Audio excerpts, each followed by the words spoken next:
महाभारत के एक पात्र थे, एक महात्मा थे।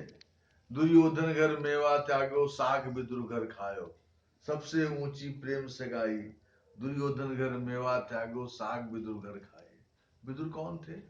धृतराष्ट्र के छोटे भाई थे। अब थोड़ा समझिए।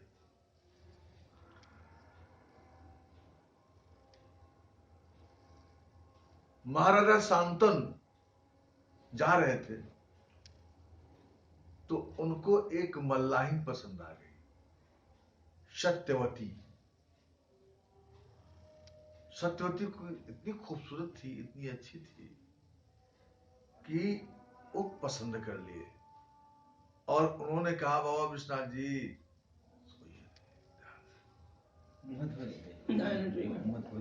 सत्यवती महाराज शांतनु को, भरत वंश के राजा थे महाराज शांतनु, उनको सत्यवती नाम की एक मल्लाहिन पसंद आ गई। बड़ी खूबसूरत थी, नौयौना थी। और उन्होंने कहा मैं शादी करूंगा। तो शादी जब सत्यवती के पिता ने, मल्लाह था, उसने सुना कि महाराज शांतनु शादी करेंगे, तो बहुत प्रसन्न होकर के, एक मल्लाहिन की लड़की और एक राजा से शादी हो रही है, तो खुशी से तैयार हो गए। तो शांतनु राजा के दो पत्नियां थी, एक गंगा और दूसरी सत्यवती। तो गंगा से एक पुत्र हुए देवव्रत, और सत्यवती से दो लड़के हुए, विचित्रवीर और चित्रांगद। तो सत्यवती के जो पिता थे मल्लाह, उन्होंने कहा कि मैं चाहता हूं कि विवाह हो और मेरी बेटी का ही बेटा राज्य करे और कोई राज्य ना करे। मेरी बेटी का बेटा ही राज्य करे और कोई राज्य ना करे।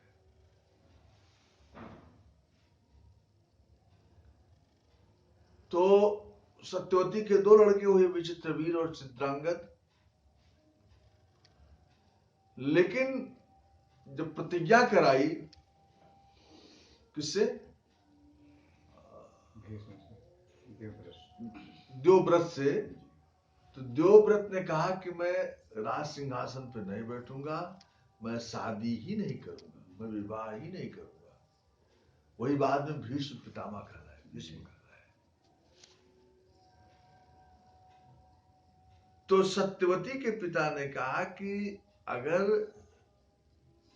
इनको ऐसा करो कि राज्य का कारोबार सौंप दो, राज्य को देखें जिससे ये रक्षा कर सके, नहीं तो हमारे नाती संभाल नहीं पाएंगे। तो विचित्रवीर और चित्रांगद की शादी के लिए भीष्म, काशी नरेश की 3 लड़कियां थी, अंबा, अंबिका और अंबालिका। तीनों को गए स्वयंवर से उठा लाए। अंबा से शादी करने का प्रस्ताव रखा गया भीष्म पितामह के लिए, लेकिन भीष्म ने कहा मैं तो शादी करूंगा नहीं। तो अंबा ने कहा कि मैं साल्व से प्रेम करती हूं। तो भीष्म ने साल्व को बुला के सौंप दिया। साल्व ने कहा, राजा साल्व ने, कि एक चुराई हुई कन्या, स्वयंवर से उठाई हुई कन्या से मैं शादी नहीं करूंगा। तो अंबा को छोड़ दिया, कहा मैंने शादी नहीं की, वापस कर दिया। अंबा हमारे क्रोध में चली गई, मृत्यु को प्राप्त हुई, और उसने वही बाद में शिखंडी बनी, जो भीष्म पितामह के मृत्यु का कारण बनी। इधर सत्यवती के जो 2 पुत्र हुए, विचित्रवीर और चित्रांगद, इनकी कोई औलाद नहीं थी, मर गए। अब 2 नौयोना पतोहू थी, अंबा और अंबालिका। अब इनके लिए कैसे संतान पैदा हो, जवान बहू कैसे रहे? तो संतान चाहिए, तो नियोग विधि है, हमारे ऋषियों द्वारा बनाई गई, वेदों में है नियोग। मतलब जो असंतान रहित स्त्री है उनका नियोग कराया जाए तो बच्चा पैदा हो। तो सत्यवती ने अपने पूर्व पुत्र, शादी से पहले जो पुत्र हुए पराशर ऋषि के पुत्र व्यास, उनको बुलाया और दोनों बहुओं को काम किरणा कराई। लेकिन व्यास बहुत कुरूप थे। जो पराशर से पैदा हुए थे व्यास बड़े कुरूप थे। तो उनके जब सहवास करने लगे, सहवास में रहे, तो अंबिका में ने आंख मूंद लिया, क्योंकि इतना कुरूप चेहरा था। तो आंख मूंद लिया, तो उसी में उसको धृतराष्ट्र अंधा पैदा हुआ। और अंबालिका से जब देखी व्यास के स्वरूप को तो पीली पड़ गई डर के मारे। तो उनके पांडु पैदा हुए जो पीलिया से ग्रस्त थे, पांडु रोगी थे। अब दोनों राज्य करने लायक नहीं। तो सत्यवती ने एक दासी को बुलाया, कहा इनसे गर्भ धारण कराया जाए। तो गर्भ धारण करने के लिए कहा ये भी डर जाएगी, तो अधेरा कर दिया गया। तो अधेरे में जो पुत्र पैदा हुआ उस दासी से, वो हुआ महात्मा विदुर। ध्यान दीजिएगा किस तरह से ये घटना घटी। ये महात्मा विदुर हुए। विदुर महाभारत में सबसे ज्ञानी थे। वो नहीं चाहते थे कि कौरव पांडवों में युद्ध हो। वो चले गए थे, समझाए, लोग नहीं माने तो हिमालय चले गए। लक्षागृह से पांडवों को बचाया ही नहीं, यहां तक कि सुरंग खोदने के लिए उन्होंने हरबा हथियार सब दिए।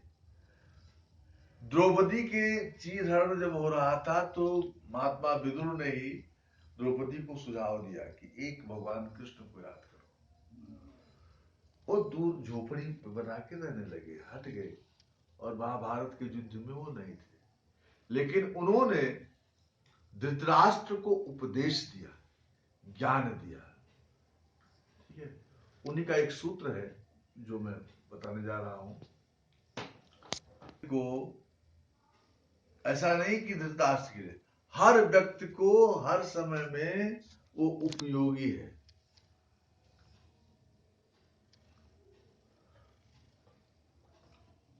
विश्वनाथ जी उन्होंने कहा, महात्मा विदुर ने, सदैव तु गुणा पुंसामना हादत्या कदाचन सत्यम दावनम न आलस्यमन सूया क्षमा धृति।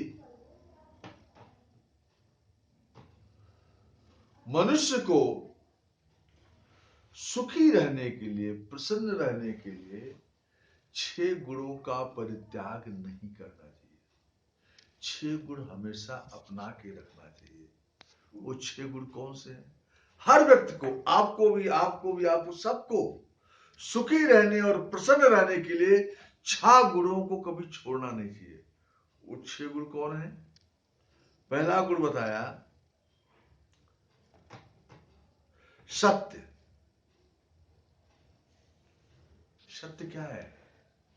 सत्य थोड़े कि आपने किसी को देख लिया और सत्य बोल दिया, ये सत्य हो गया।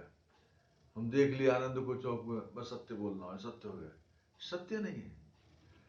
सत्य का अर्थ होता है कि जैसा भीतर वैसा बाहर, प्रामाणिकता। आपने कहा कि मैं शाम को मिलूंगा 5 बजे, तो आप 5 बजे मिले और नहीं मिले, अरे क्या बताऊं, आने वाले थे लेकिन समझी आ गए, नहीं आ पाए। अब आप सत्य से हट गए। अरे क्या बताओ, आ रहे थे भैया, लेकिन क्या बताओ, वीडियो की तबीयत कुछ खराब हो गई, नहीं आ पाए। जबान से कटना, ये आप असत्य को हो गए। अब सोचो कितने लोग अपनी जबान पे खड़े उतरते हैं, पैसा लेने, भैया हमको इतना रुपया दे दीजिए, हम आपको मौके पर बिल्कुल लौटा देंगे, जब कहोगे तब लौटा देंगे रुपया। लेकिन जिसने रुपया दिया और जब मांगोगे तो वो डांट देंगे आप। जो हमने गाड़ी में तेल डला के दिया कि हाँ आप भी अपना काम कर लीजिए, और आपने तेल भी खर्चा किया, गाड़ी भी दौड़ाई, और खाली हम टंकी वापस कर दिए, ये क्या हुआ? सत्य का मतलब जैसा भीतर जो जवान निकले उस पर अडिग रहना। मान लो 5 बजे आप नहीं आ पाते हैं, ये आप नहीं चल पाते हैं, तो आप फोन करके बताइए, भाई ऐसी कमी हो गई है और मैं थका हूं या परेशान हूं, मैं आ नहीं पाऊंगा, आप इंतजार मत कीजिए। लेकिन वो व्यक्ति आपका 5 बजे बाद इंतजार ना करे, इससे पहले आप सूचना दे दें।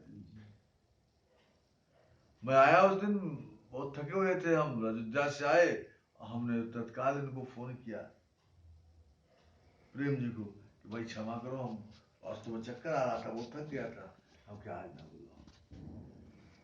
आज तक मैंने ये अपनाया है, हमने जो कहा है उसको किया है, ये मैं अपनाने की कोशिश करता हूं। अगर मेरे मुंह से ये जवान निकला, और सत्य को छोड़ना बाकी कभी नहीं, कुछ मत छोड़ना। सत्य परेशान हो सकता है लेकिन कभी हार नहीं सकता। आप जानते हैं विश्वामित्र ने परीक्षा ली थी ना राजा हरिश्चंद्र की। राजा हरिश्चंद्र डोम के यहाँ नौकरी करते थे, करती थी तारामती, क्या करती थी, चौका बर्तन करती थी। उसकी लड़की को सांप काट लिया, लड़का मर गया। लाश को फुकाने के लिए कड़का घाट पे डोम थे ना ये राजा हरिश्चंद्र, उनको पैसा दो तब वो लाश जलने देते थे। अब दूसरा कोई होता, अरे ठीक है कोई बात नहीं, विपद पड़ी है, हम तुम जो है तुम वो हो गई हो, मैं डोम हो गया हूं, अपना लड़का मरा है, चलो लाश जला लो। राजा हरिश्चंद्र ने कहा मेरी ड्यूटी है, मेरा कर्तव्य है कि पहले कर दो तब लाश जलाओ। और लिया, अचरा फाड़ के दिया तारामती ने। भगवान को उतर जाना पड़ा, क्या किया हमने। सत्य पे रहोगे तो आज नहीं कल तो विजय होगा। अगर आपने हृदय से किसी के लिए कुछ किया है, किसी की सेवा की है, अपने अडिग पे रहे, तो आज नहीं कल दुनिया विपरीत हो जाए, दुनिया अलग हो जाए, लेकिन सत्य पे है तो आपकी विजय हो। तो पहला गुण क्या है? सत्य। इसको अपना के रखो, जो कहो, जो भीतर हो, अपने जबान पे रुको, ठहरो, विचलित मत हो, सफलता मिलेगी। दूसरा गुण है क्षमा, दूसरा गुण है दान। दान करना चाहिए, दान ऐसे करना चाहिए, सात्विक दान, कि दाहिना हाथ दे बाएं को भी पता न चले। लेकिन लोग अस्पताल में जाएंगे, एक संतरा देंगे, बिस्कुट देंगे, मैं फोटो फोटो खींच के जाएगा, इन्होंने दान किया, संतरा दान किया, इन्होंने बिस्कुट दान किया, एक पेड़ लगाया, वृक्षारोपण किया, फोटो लगा दिया, एक मंदिर में 100 रुपये पत्थर लगवाया तो बड़ा सा पत्थर लिखवा दिए।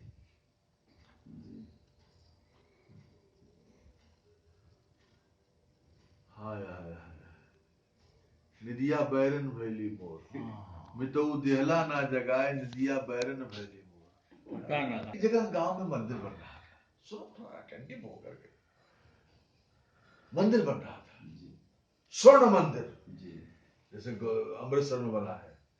तो गांव के बड़े बड़े सेठ साहूकार, कोई ये सोना दे रहा है, वो सोना दे रहा है, ये दान कर रहा है। लेकिन उसी गांव में एक गरीब महिला थी जिसके पास कुछ भी नहीं था। उसने क्या किया, वो गई, सब लेने वाले होते हैं ना, दान लेने वाले होते हैं, तो महिला गई, उसके पास एक तांबे का सिक्का था। उसने कहा भगवान, हमारे गांव में भगवान का मंदिर बन रहा है, दान दे रहे हैं, एक तांबे का सिक्का। उसने आचार्य भूपेंद्र पंड्या जी ने कहानी सुनाई, बहुत अच्छा लगा। तो दान जाके एक सिक्का तांबे का दिया, और जैसे ही दिया उसने लिया ही नहीं, जो लेने वाले थे, कहा तुम्हारे काम का नहीं है, ये हमारे काम का नहीं, बेकार, इसको ले जाओ। उपेक्षित किया, बेइज्जत किया। वो महिला धार छोड़ के रोने लगी कि भगवान, मैं देना चाहती हूँ मंदिर में दान, मेरे पास तो कुछ है ही नहीं, मैं कैसे सेवा करूं। और वही तांबे का रुपया लेकर के रखी थी, रो रही थी। पैसा इकट्ठा हुआ, डाई पे भगवान की मूर्ति बनाई गई, और जब डाई से भगवान की मूर्ति लगाई गई तो कलाकार तो बड़ा अच्छा था, मूर्ति तो बड़ी अच्छी थी, लेकिन मूर्ति पे कन्हैया का चेहरा ऐसे उदास था। कन्हैया तो मुस्कुराते हैं, बांसुरी रखे रहते हैं, लेकिन आंख गिरी हुई थी और चेहरा उदास था। कहा कोई कमी हो गई होगी, दोबारा डाई बनाया गया, दोबारा जो है कलाकार पूरी मेहनत किए, और जब मूर्ति को निकाले लगाने के लिए तो देखे सब कुछ बढ़िया है सबका, लेकिन भैया चेहरा है ये तो कृष्ण का नहीं लगता, वो उदास है, आंख गिरी हुई, चेहरा उदास है, ऐसा नहीं लगता। 3 बार की, 4 बार की, तो बुलाया गया, एक संत आए उस गांव में, उनसे पूछा गया महाराज सब कुछ बुलाया, लेकिन इसका मूर्ति का चेहरा बड़ा उदास हो जाता है, क्या बात है। तो महात्मा ने कहा कि आप लोगों ने किसी का अपमान किया है, किसी को दुखी किया है, निदिया बैरन भेली मोर, किसी को अपमानित किया है, किसी को दुखी किया है। तो लोग कहे हाँ हाँ हाँ, एक बुढ़िया ये तांबा का सिक्का दे रही थी, हम लोगों ने लिया नहीं। वो लोग गए और उससे तांबे का सिक्का लिया, और तांबे का सिक्का लेकर के जैसे डाला और बनाया गया, डाई में डाला गया, खिल गया, बिल्कुल मुस्कुराता हुआ भगवान कृष्ण का चेहरा, बांसुरी बजी हुई, पूरे रौनक आ गई, आंख खुली हुई, और जो तांबे का सिक्का था वो भगवान के हृदय पे आकर के यहीं पे सिक्का बैठ गया। दान, दान हृदय से दिया जाए, सुपात्र को दिया जाए, चोरों को दोगे, बड़े बड़े अमीरों को दोगे, बड़ी बड़ी पार्टी वालों को दोगे, और लोग दान दोगे, तो लोग दान का बड़ा दुरुपयोग करते हैं। ये जो भंगी और से मांगते हैं ना, ये बैठ करके अय्यासी करते हैं, दारू पीते हैं। सुपात्र को दान दो, जो गरीब है, दुखी है, कोई महात्मा है, उनको दान करो, जो उस योग्य है। बहुत बदलाव है गुरुजी। पूजा उसने कहा आपको जो 2 रुपए का भंडारा करना है, लोग उपेक्षित कर रहे हैं। महाराज ने कहा लाओ लाओ लाओ, हल्दी मंगाए, दाल में डाल दिया, और पूरे दाल पीली पीली हो गई, सब खाए, ये हो गया भंडारा।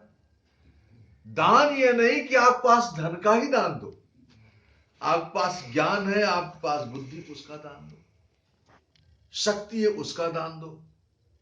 मुझे याद है कि मैं मोटरसाइकिल से जा रहा था, और ये लड़का छोटा मेरा, ये चला रहा था गाड़ी, ऐसे मोड़ पे गिरा मैं।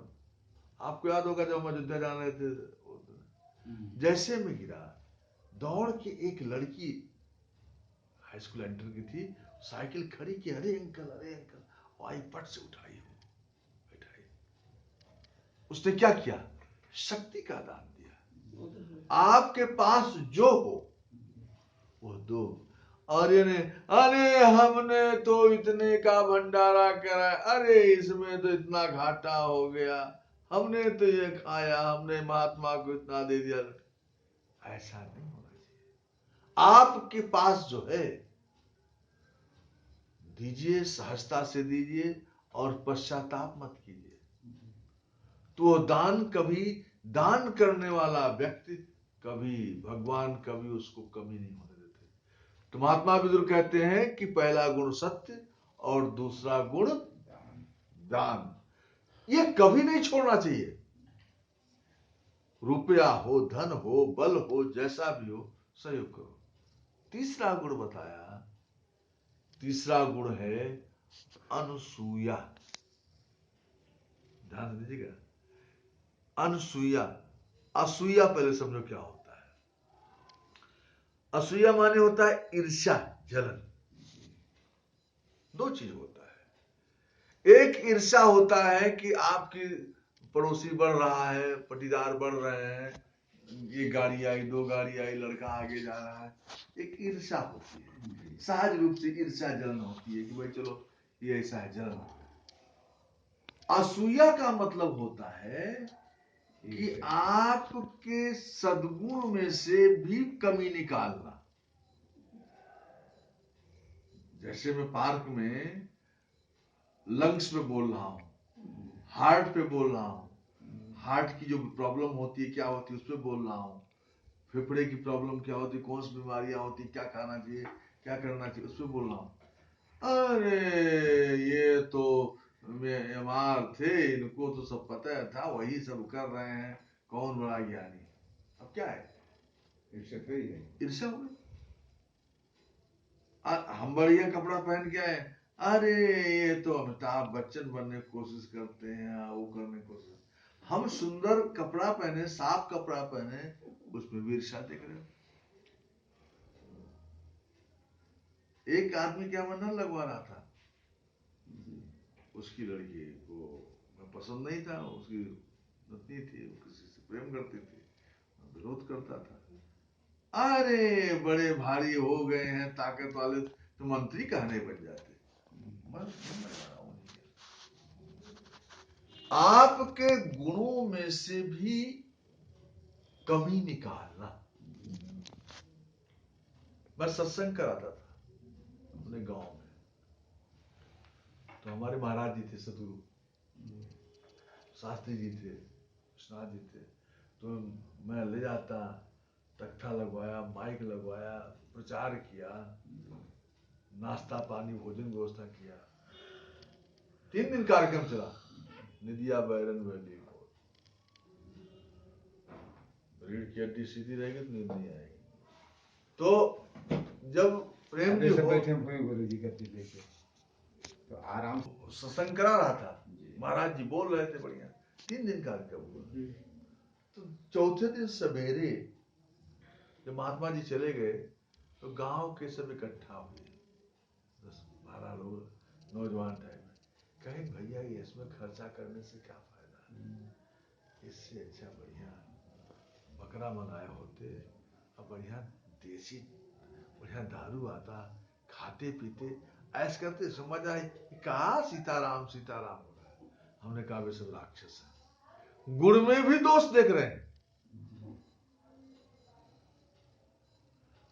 ईर्ष्या तो अलग चीज है, असूया का मतलब आपके अच्छे गुणों में भी कमी निकल। प्रभारी जी ने हमारी शादी में बहुत मेहनत किया, चोट लग गई, चोट सबको लगती है। प्रभारी जी को कुछ धर्मपत्नी वाली प्रसन्न होकर के कुछ वर विदाई दी।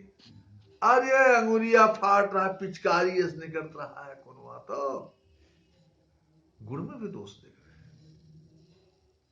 गुण में दोष देखना ये सबसे बड़ा जहर है, और ऐसे व्यक्ति को नराधम होता है, नरक में ठिकाना नहीं मिलता। इसलिए महात्मा विदुर कहते हैं कि अनुसूया, लोगों की प्रशंसा करो और किसी के गुण की चर्चा करो, उसको ग्रहण करो, उससे जलन ना करो, क्योंकि जलन करोगे तो दूसरे का नुकसान तो नहीं होगा, लेकिन आप बर्बाद हो जाओगे। जैसा सोचोगे वैसा होगा। चौथा क्या हो गया,